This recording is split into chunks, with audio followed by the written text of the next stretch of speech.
of the Nile, a boy lies dead, and a man is dying. Two deaths, separated by more than 30 centuries, yet ominously linked. The boy, an Egyptian pharaoh, entombed with a priceless fortune. The man, an English noble, driven to find it. His search triggered the greatest treasure hunt in history, and a chain reaction of death. One by one, those who disturbed the pharaoh's tomb perished. To this day, the casualties mount. Science tracks an elusive killer, 3,000 years old.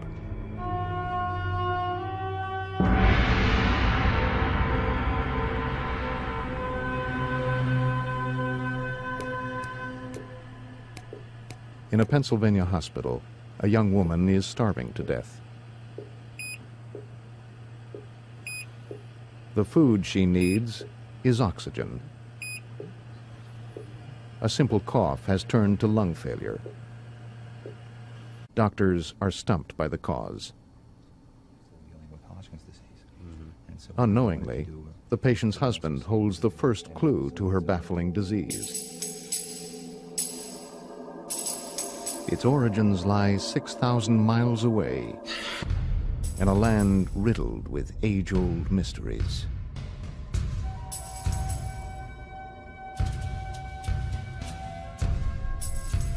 This is the Valley of Death. Chiseled out of the rock is the world's greatest mausoleum. 1,500 years before Christ, the pharaohs of Egypt were laid to rest here, in the Valley of the Kings. It's said you can't take it with you, but they did. Each pharaoh was buried with a king's ransom: ivory, ebony, gold. Each tomb camouflaged by the barren desert. But when archaeologists arrived centuries later, they found only withered bones. Others were here first. There's a whole village at Kurna, near the Valley of the Kings, which is 1,000% tomb robbers, then and now. And when they can't find something, they forge it and sell you a forgery. Or when they find something, they replicate it and sell the replications. Hey, you know, this is going on since the first pharaoh was interred, these guys started. For archaeologists, the Valley of the Kings is still the richest pickings on Earth.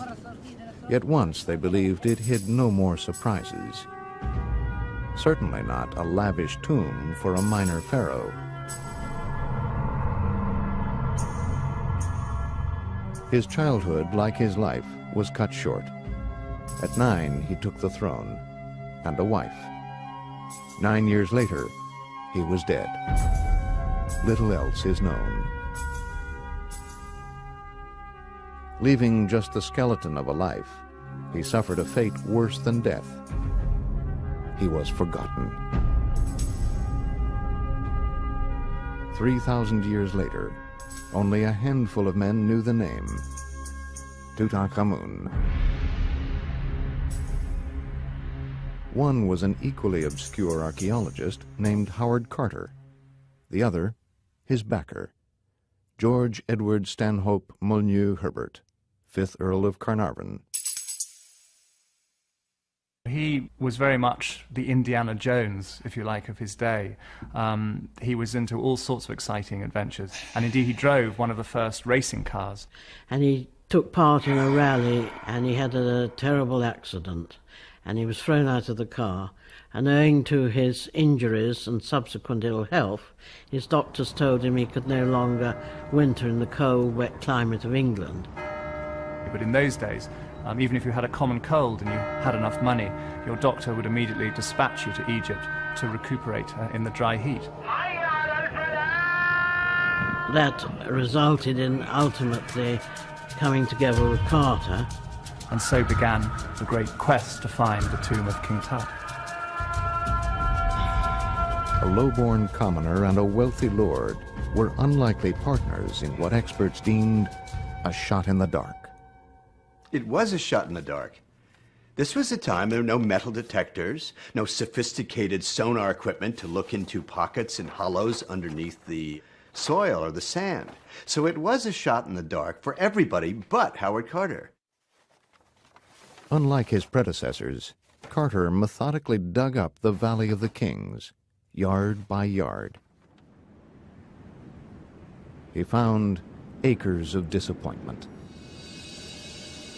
Just before Christmas in 1921, Carnarvon sent for Carter here at Highclere Castle to tell him that he could no longer afford to go on funding what appeared to be a useless project. Carter explained there was very little left to do and begged for one more season, which Carnarvon agreed, but made it absolutely clear that that was the final season.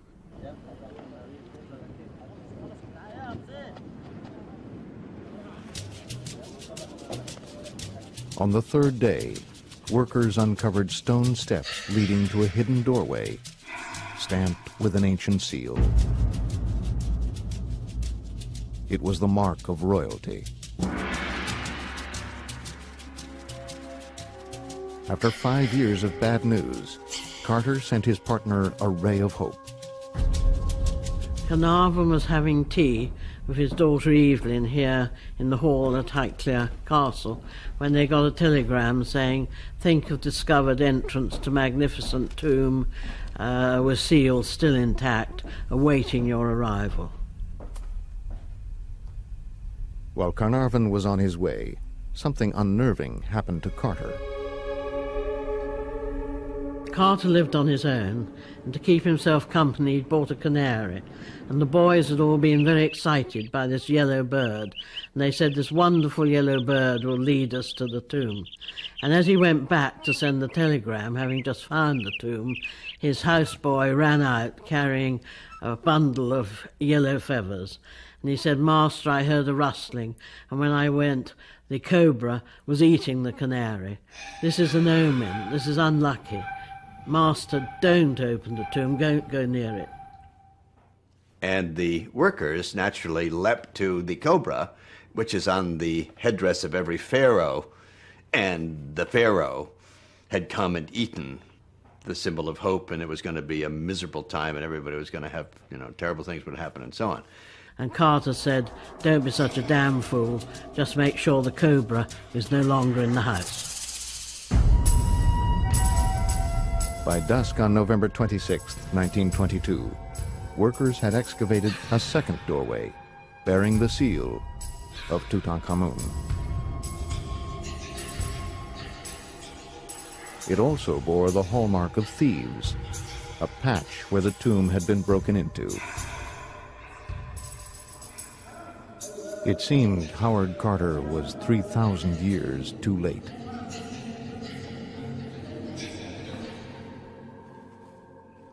Alone in the passage stood Lord Carnarvon, his daughter, Lady Evelyn Herbert, Carter's assistant, and Carter himself.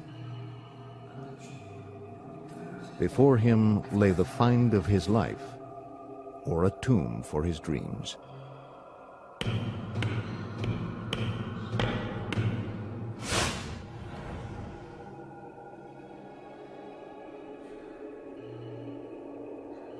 An eternity passed, while Carter peered into the gloom on the other side.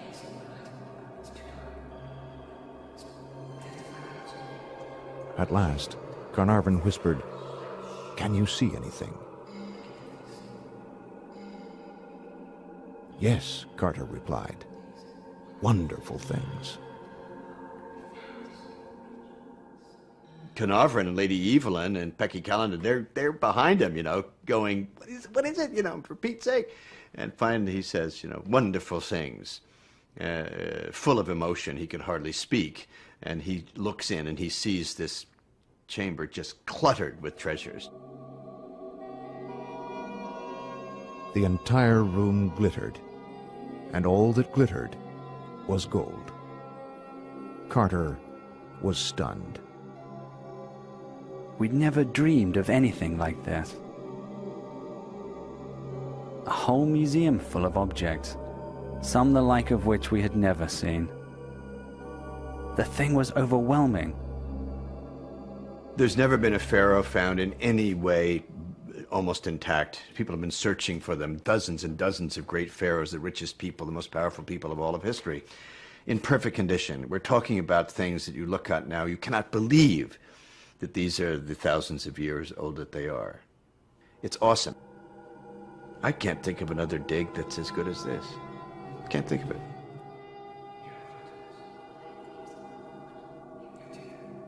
Carter later said they looked around, then left. But evidence says they did more that night than just look. Carter and Carnarvon were not allowed by their franchise to enter the tomb without an Egyptian Organization of Antiquities official present. And they never said they entered it. They waited. They looked in, they saw wonderful things, you know, they went bananas, and they sealed up the hole, and they waited 3 days for the guy to get down from Cairo to go with them. Would you have done that after 10 years of extraordinary struggle? Would I have done that? No, I would not have done that. And they did what you and I would have done. They went in, and they spent all night in there. The smallest, Lady Evelyn, led the way inside. 3 men, 1 woman, and somewhere, a dead boy. It's dark. You're in there, the first person in 1,000 years to be inside the tomb of a person who had died. There must have been a little of the old haunting, the hauntedness that comes with that. Then there's fear, because they were in there illegally. They were like the thieves of ancient times. The place was a shambles because the thieves, and there were 2 sets of thieves, had gone in there, and there is some indication that at least one of the 2 bands of thieves was caught. The chances are if they were caught in the act, head off, and that's it.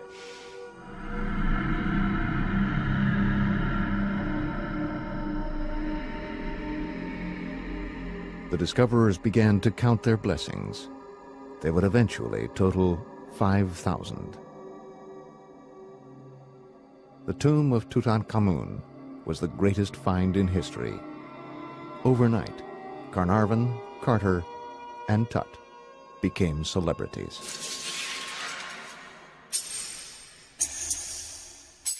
They felt, I mean, just total triumph, victory. And they'd been laughed at, they'd been mocked. It'd been kind of a whispering campaign, they'd lost their marbles, you know. And here they have it.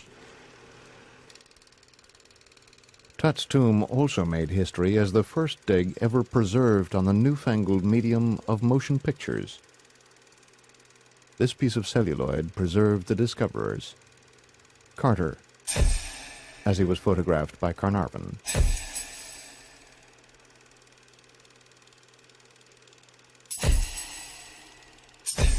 Howard Carter was a star. The personal reward, I believe, for an archaeologist, which everyone can see, is a fame. After a major discovery, of course, the public and the newspaper and the media and the TV and everyone will run after you. Then at the beginning, archaeologists can like that. But at the end, fame is not fun. I think fame is a curse. Drunk on success, the discoverers made a fateful mistake. Tut's tomb would become one of the biggest stories in history. But to recoup his expenses, Lord Carnarvon sold exclusive rights to one newspaper. And that was the London Times. That was the gentleman's paper, you know. This was the nobility's paper. And he signed a deal with them which caused him unending grief. Stupid thing for him to do, but anyway, he did it. Carter would live to regret the mistake. Carnarvon would not.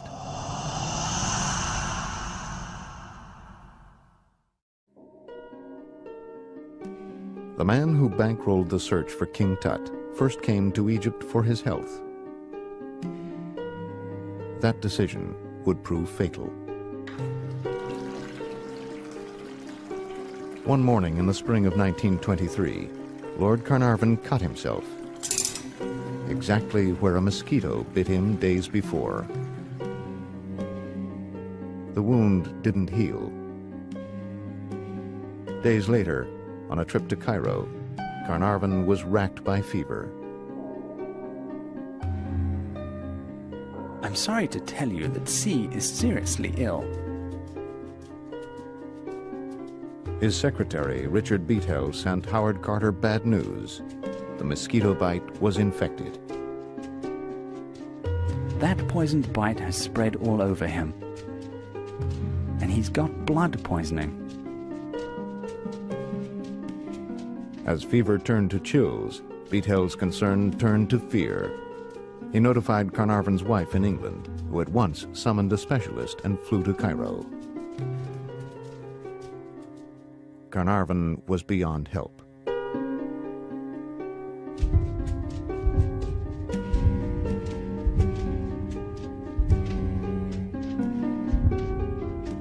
At the moment that he died, all the lights in Cairo went out. And at the time, all the utilities in Cairo were run by the British Army, and they could find no way of turning them back on and could find no reason for them to have gone off. And 20 minutes later, they all came on again.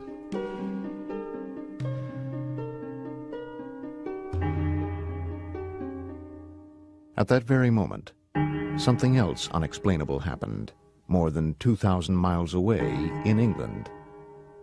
Carnarvon's little fox terrier, Susie, was asleep in her basket in the housekeeper's room at Highclere Castle. And at the very second that he died, Susie sat up in her basket, howled and dropped down dead.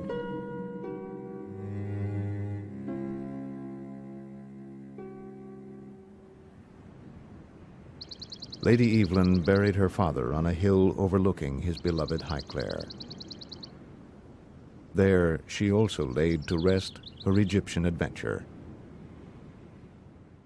When Carnarvon died, it was a tremendous shock to my mother, and it all happened so very quickly. She was only just 21, and she adored her father, and I don't think she ever completely recovered, because she never went back to Egypt after his death. Like the king whose slumber he disturbed, the English noble would not rest in peace. Carnarvon's body was barely cold when the world's press named the culprit.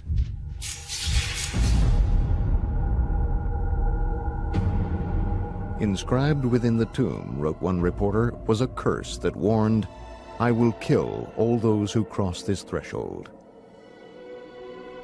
Another paper reported a curse that was eerily accurate. "They who enter this sacred tomb shall swift be visited by wings of death." For Carnarvon, death indeed came on wings.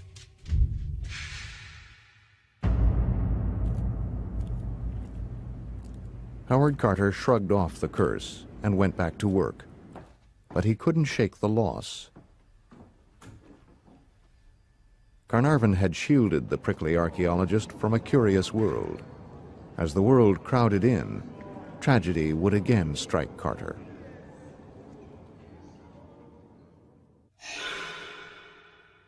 Fascinated by Tut's treasure and undaunted by his curse, a plague of tourists descended on his tomb. One of the few allowed inside was the railroad tycoon George J. Gould, guided by Carter himself. For his private tour, Gould paid a heavy price. That night, he came down with fever. The next day, he died.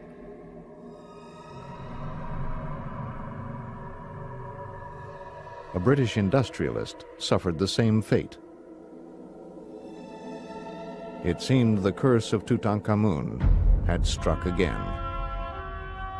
It wasn't the last time an intruder would die of unnatural causes.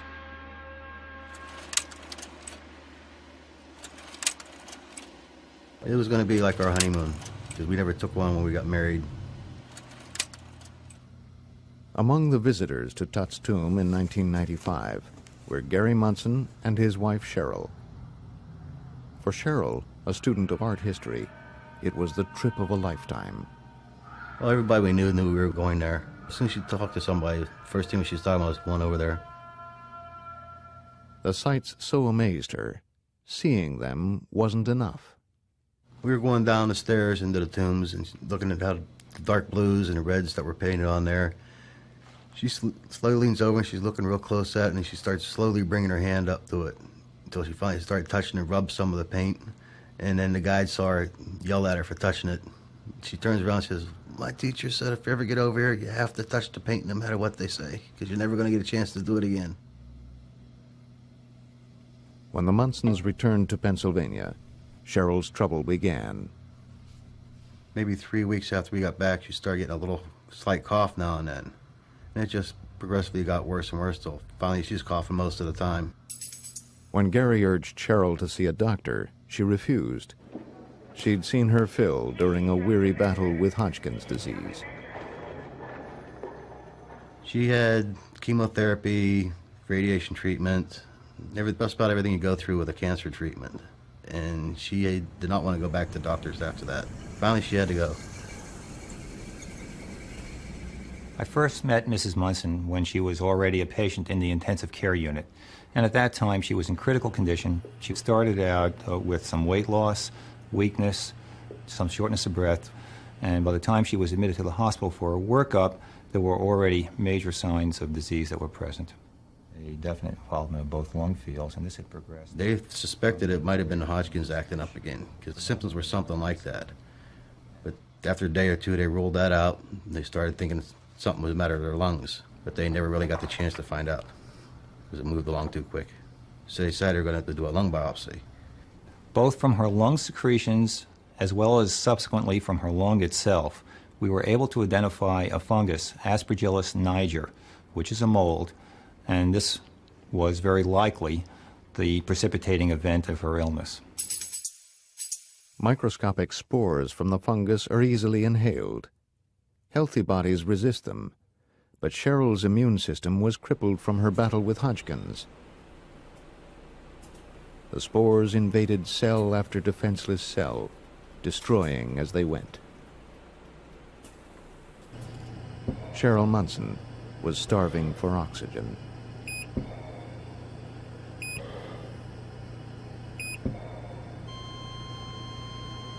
"10 days after she entered the hospital, her lungs gave out. She was 38 years old. The case wasn't quite closed. The mystery was the scene of the crime. Where did Cheryl Munson rendezvous with her killer?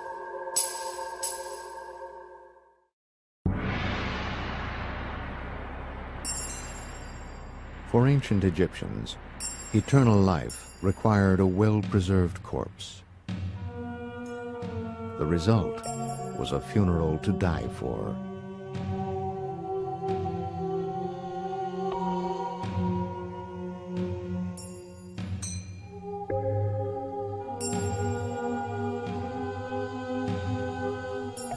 The body needed not only preserving, but protecting.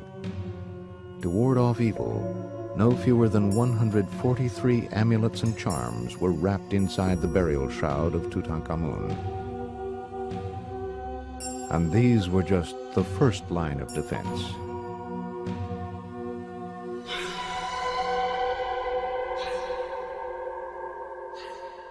I will take you now to visit one tomb that contained the first curse ever existed.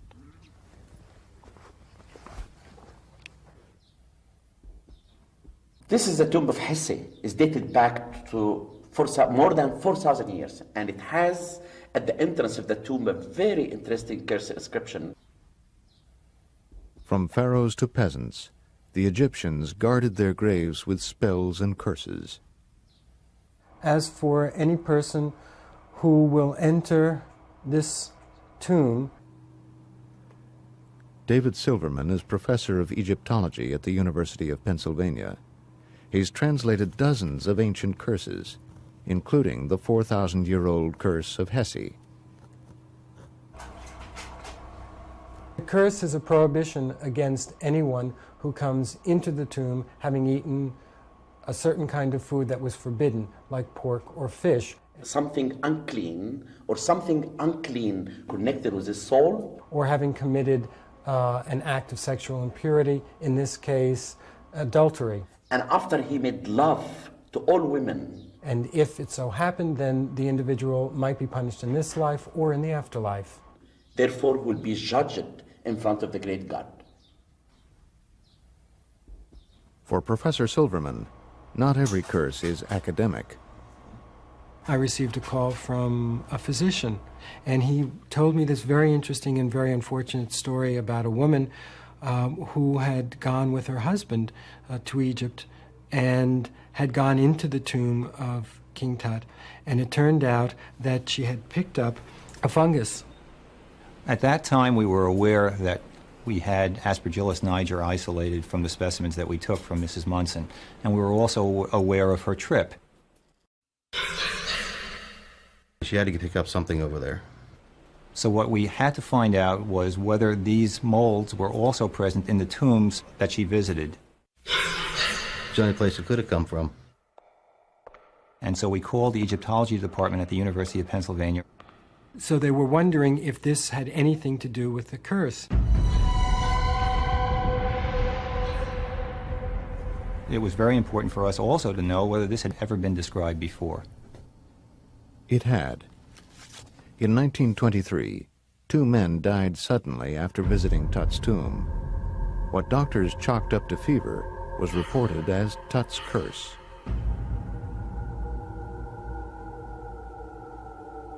Two more sudden deaths followed. Pecky Callender, who helped Carter break into the tomb, and Arthur Mace, who helped remove its contents. The true killer lurks on the very walls of the tomb. To Howard Carter, it looked like chipped paint, till he looked closer. The walls are covered with small brown fungus growths, the original germs of which were probably introduced either with the plaster or the paint, and were nourished by the enclosed humidity from the plaster after the chamber had been sealed up. The fungus is Aspergillus niger. In the warm, damp tomb, it thrived, the only living thing for 3,000 years. When Cheryl Munson arrived with a crippled immune system, she was a prime host for the fungus. I think by connecting our case, which is a modern-day case, to the visit and the tombs itself, we were able to have a direct link to what might have happened to the archaeologist who had visited some time ago. And I am rather confident that in at least some of these cases, that Aspergillus could have easily played a role.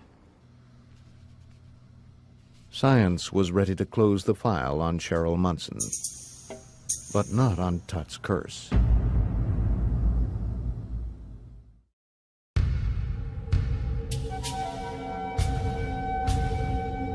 November 11th, 1925.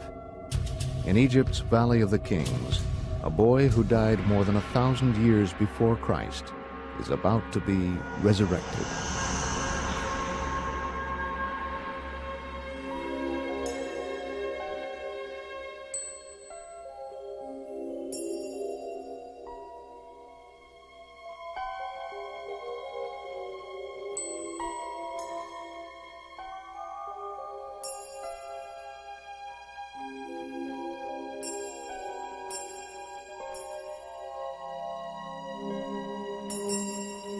Tutankhamun lies within 3 coffins, one inside the other. The innermost, nearly 300 pounds of solid gold.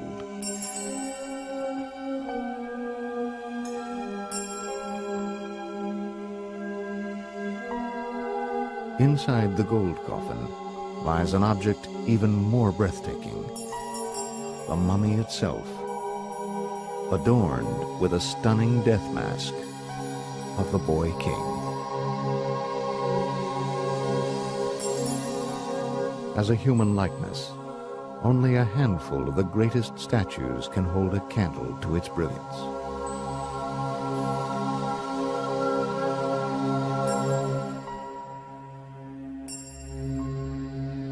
That gold mask alone is one of the single most beautiful objects in all of mankind's history, not just Egyptian. The corpse of Tutankhamun lay beneath 13 layers of linen. As Howard Carter peeled them away, he discovered the precious amulets hidden inside to ward off evil. Over the centuries, the resins and oils used to mummify the body had turned to glue. To retrieve the amulets, Carter performed a radical operation. He hacked up the corpse.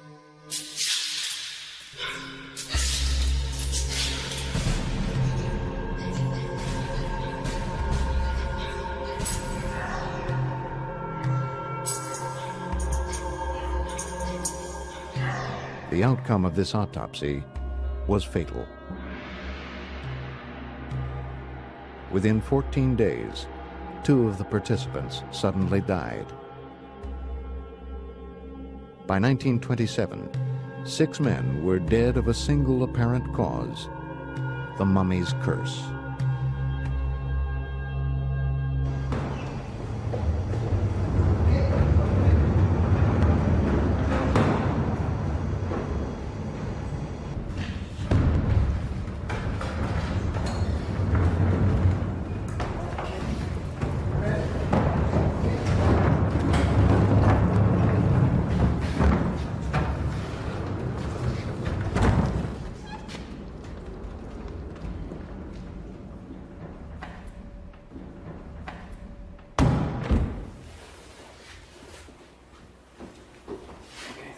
This is really such a well-preserved mask. You can see these copper eyelashes around the stone eyes here.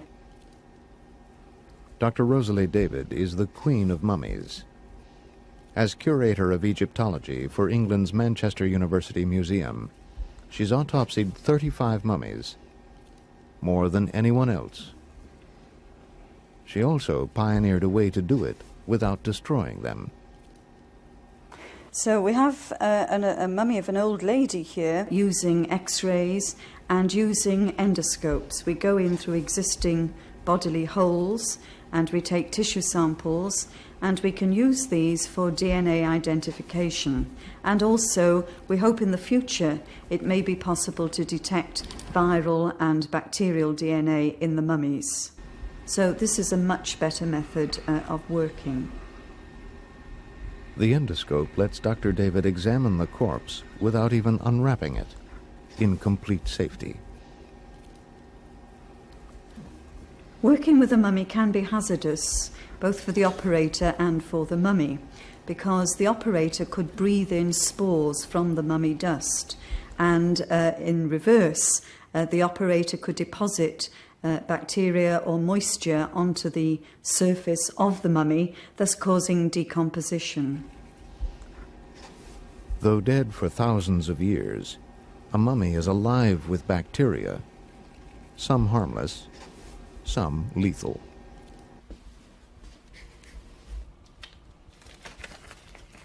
We wear protective clothing when we work with the mummies, and this protects us against the fungal spores.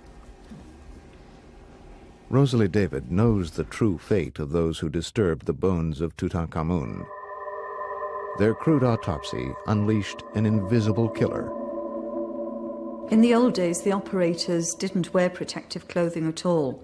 They simply wore their everyday clothes, and so there could be an interchange of damage between the operator and the mummy. A mummy's dust. Such was the peril in Tut's coffin. Yet 70 years ago, the world remained spellbound by a hex, warning of death on wings. By 1929, 13 people with links to Tut's tomb were dead, and those with no link were spooked. Anonymous packages began arriving at the British Museum. They held Egyptian artifacts from collectors who sought to purge their closets and ease their minds. And this has gone on to modern times. A few years ago, a couple came in with an Egyptian object, or what they claimed was an Egyptian object, and they were concerned that it might have a curse associated with it. And they asked me to examine it. In fact, it didn't have a curse. It probably wasn't an ancient Egyptian object at all. And several months later, I had a call from the police asking me to be an expert witness in a case wherein the husband had killed his wife, and it was this couple, and he had claimed that he had killed his wife because of the curse that was on this object. The first victim of Tut's curse, the wealthy Lord Carnarvon, bequeathed to his heirs a case of jitters. After my great-grandfather's death, obviously my grandfather inherited Highclere. And my grandfather was very concerned about the curse of King Tut, and actually wouldn't allow the name Tutankhamun to be spoken in the castle.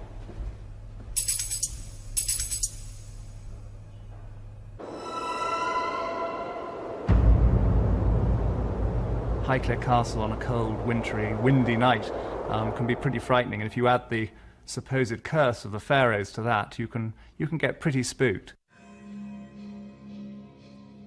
Well, after my grandfather died, we had to do an inventory of the castle, and of course, being such a huge place, that did take rather a lot of time, and at last it was completed, and as a family we were all gathered here in the castle, along with Robert Taylor, my grandfather's butler, who was one of the great British butlers, and my father turned to Robert Taylor and said, "Well, thank goodness that's all over with now, Robert."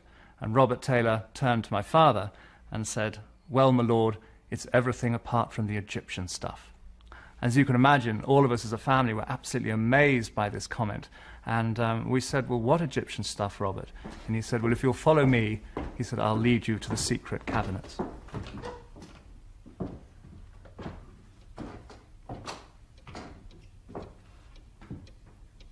The Egyptian government kept careful track of every object found in Tut's tomb. Yet 17 small artifacts were somehow smuggled out. Carter and Carnarvon found the lure of treasure irresistible. Few in their place would not. When I dug in Morgantina in Sicily, this Greek town, did I put a memento into my pocket? Yes, I did. A couple of silver coins, no big deal, but I guess everybody does. Carter did, Carnarvon did. The man who found Tut's tomb was among the few to escape its curse. Almost. When he made the greatest find in archaeology, Howard Carter had the world at his feet. Then he tripped. He had the environment. He had dust storms. His good friend Carnarvon is dead. He is under huge pressure from the Egyptians. He's under enormous pressure from the press that didn't get the story. He has a tiny little space to work in. He's going crazy. His temper is frayed. He's a very volcanically temperamental guy. Anyway, Howard Carter just gets to the point where he can't take it any longer. And he cracked. Obsessed with access to what he felt was his tomb, Carter one day locked everyone out, including the Egyptians. That's really a big mistake. Because if a foreigner is working in a country, he has to know that he's a guest. And if you are a guest, you have to respect the people that you're working with. And when he did this rash act of putting these enormous iron gates and locking it, it was the English takeover of something that the people of Egypt owned, which was true. And they went crazy, and they threw him out.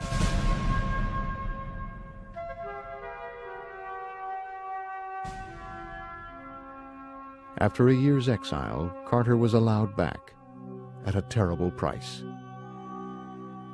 He had to surrender his claim to Tut's treasure.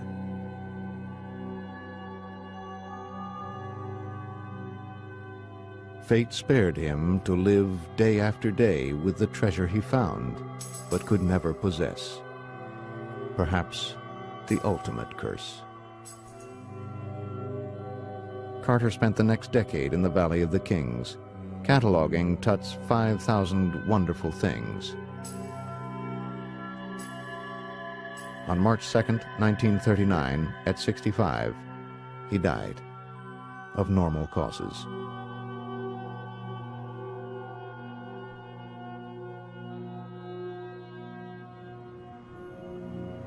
Like the tomb of Tutankhamun, Carter's grave is guarded by wings.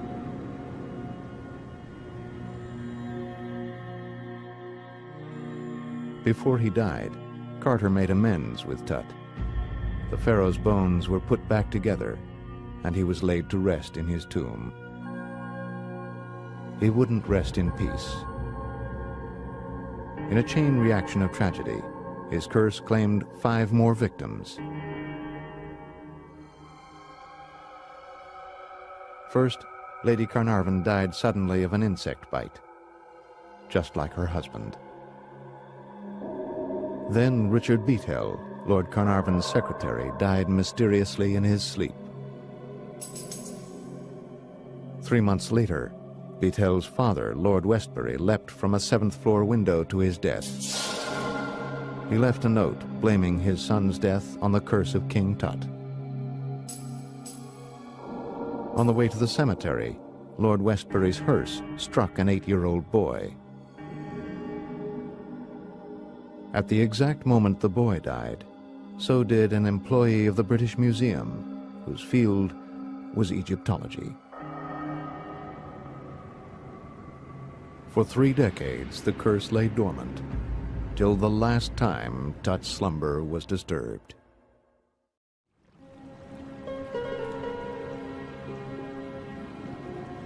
Near the banks of the Nile, the pharaoh Tutankhamun was buried, with 5,000 priceless belongings. His royal treasures were meant to accompany him on his journey to the afterlife. Instead, they took a detour.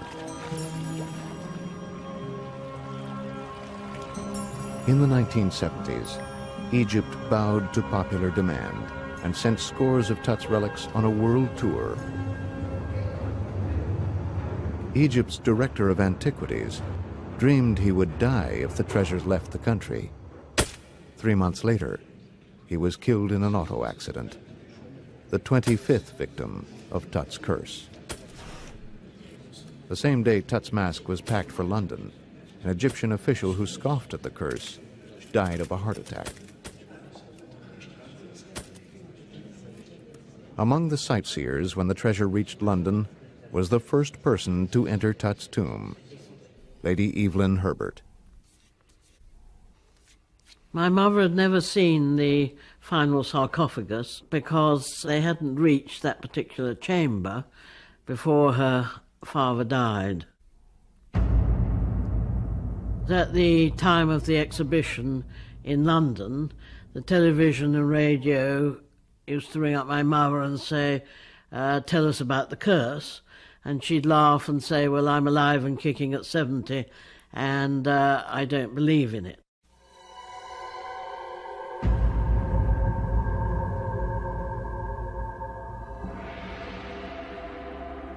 I think it was a very exciting time for her, very traumatic, possibly stressful, because she was seeing the things that she realised her father had never seen after all his years of effort.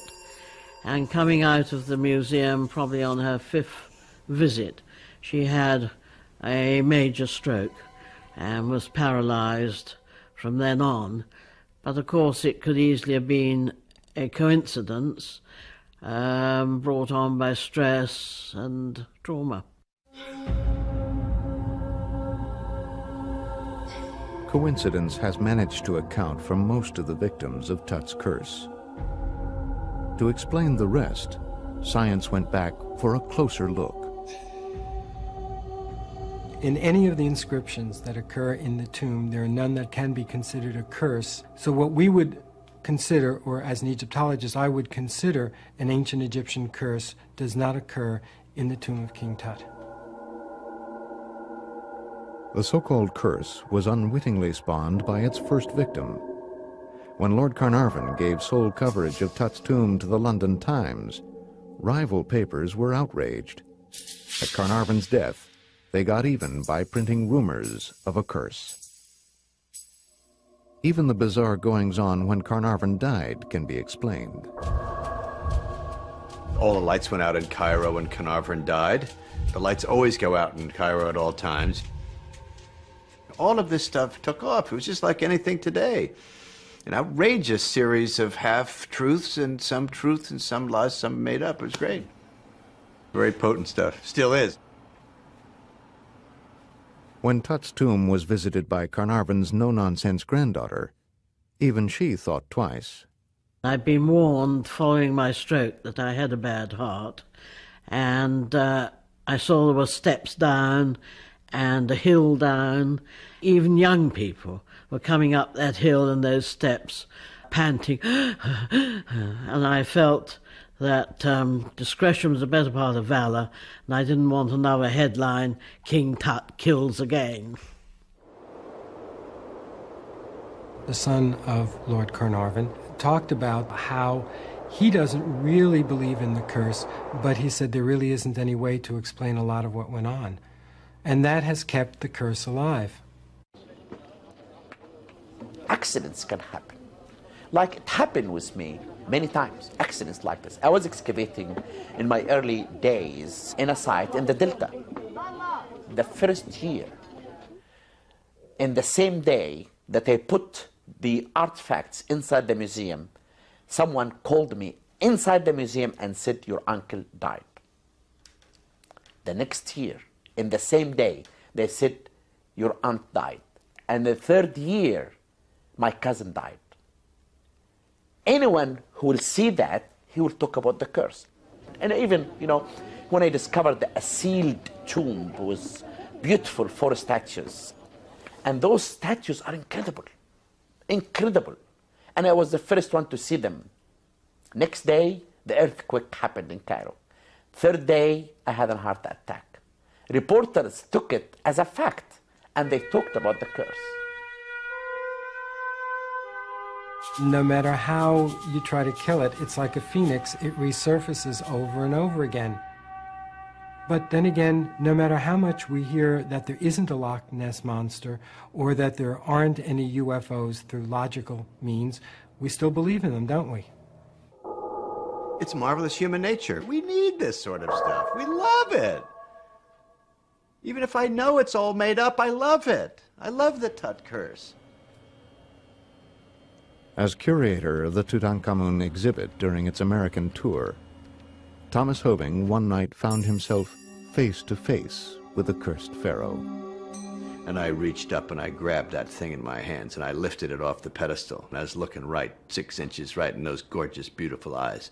And I turned around, right, left, there's nobody around, and I gave him a big fat kiss right in the lips.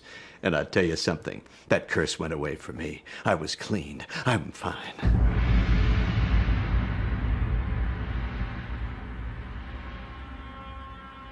Tut's treasure now resides in the Cairo Museum, where millions have gazed on it in awe. The museum is also the humble tomb for dynasties of pharaohs, but Tutankhamun still rests in the Valley of the Kings. Once the most obscure pharaoh, he's now the most famous. Ancient Egyptians went to their graves with an undying belief. Say my name, and I shall live. Tutankhamun, a household name, now has what he wanted most: immortality. He owes it to the very men who disturbed his tomb. They also left him the kind of protection other pharaohs would kill for. A curse that would make even skeptics tread lightly.